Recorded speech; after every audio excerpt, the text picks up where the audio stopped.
હેલિકોપ્ટરનું landing કોઈ પણ જગ્યાએ કરી શકાય છે. તેના માટે હેલિપેડ જેટલી જગ્યા હોવી જરૂરી છે. જ્યાં હેલિપેડ બનાવવામાં આવે છે ત્યાં ગોળાકાર ચિહ્ન બનાવવામાં આવે છે. એનો મતલબ એવો કે હેલિકોપ્ટર આ ચિહ્નની અંદર લેન્ડ થશે. પરંતુ ક્યારેય નોટિસ કર્યું છે કે આ જ ગોળામાં એચ લખેલો હોય છે? તેનો મતલબ શું? ઘણા લોકોને થતું હશે કે એચ એટલે હેલિકોપ્ટર, પરંતુ બિલકુલ ખોટું છે. આજે તેનો સાચો મતલબ જણાવીશું.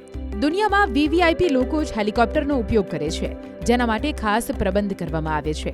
સિસ્ટમ અનુસાર વીવીઆઈપીનો દરજ્જો મેળવનાર લોકોના સમયમાં કિંમતી માનવામાં આવે છે. એટલે સર્કલમાં રહેલો એચ પાયલટને સંકેત આપે છે કે હેલિકોપ્ટરનું મોઢું કઈ સાઈડ રાખવું અને પાછળનો ભાગ કઈ સાઈડ રાખવો. એટલે કે હેલિકોપ્ટરમાં સવાર વીવીઆઈપી ઉતરતા જ મેજબાની રિસીવ કરે અને યોગ્ય સમયે ઉચિત દિશામાં આગળ વધી શકે.